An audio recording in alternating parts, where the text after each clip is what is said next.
Burnout isn't just about being tired. It's a deep kind of exhaustion that seeps into everything: your work, your relationships, even your sense of self. And the scariest part? Most people don't even realize they're burned out until they're already deep in it. We've normalized pushing ourselves to the edge. Hustle culture, productivity hacks, waking up at 5 a.m., always chasing something: success, money, approval. It's become this unspoken badge of honor to be constantly busy. If you're not stressed, if you're not overwhelmed, it almost feels like you're falling behind, like you're not doing enough. But what we don't talk about enough is what this pace does to us mentally and emotionally. Burnout isn't just working too much. It's the feeling that what you're doing no longer matters. It's waking up every day dreading your to-do list. It's feeling guilty when you're not working. It's the constant cycle of doing everything right and still feeling empty. It's when rest doesn't feel like rest anymore. When you sleep 8 hours and still feel exhausted. When your passions start feeling like chores. When your dreams start feeling like burdens.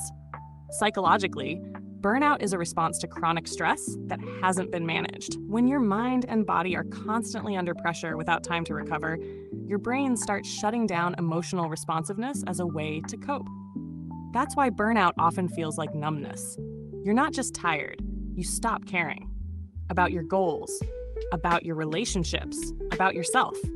And what makes it even worse is how quiet it is.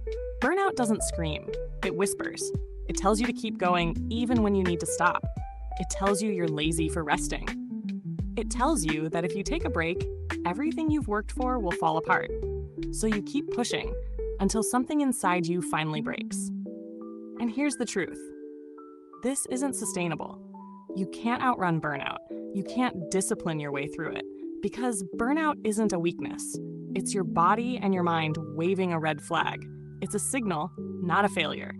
So if you're feeling this way, if you're waking up tired, if you're losing interest in things you used to love, if everything feels heavy, even the small things, then maybe it's time to pause. Not quit. Just pause.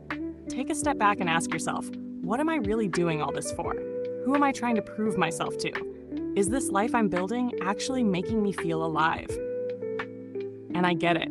It's hard. It's hard to slow down in a world that never stops. But your worth isn't measured by how much you produce. You don't have to earn rest. You don't need to be broken to deserve a break. Burnout also comes from disconnection. From yourself, from purpose, from people.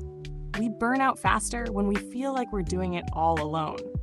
So if you're in that place, don't isolate. Talk to someone. Even just saying, "I'm not okay" out loud can be a release.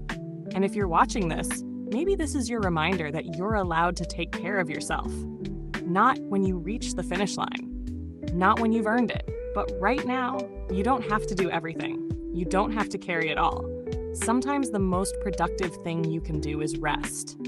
Sometimes the bravest thing you can do is stop. Because this life you're building, it's not just about how much you do. It's about how much of yourself you bring into it. And you can't bring your best self if you're running on empty. Burnout isn't the end. It's just a sign that something needs to change. And change is possible. You can slow down, you can reconnect, you can heal. You're not behind, you're human.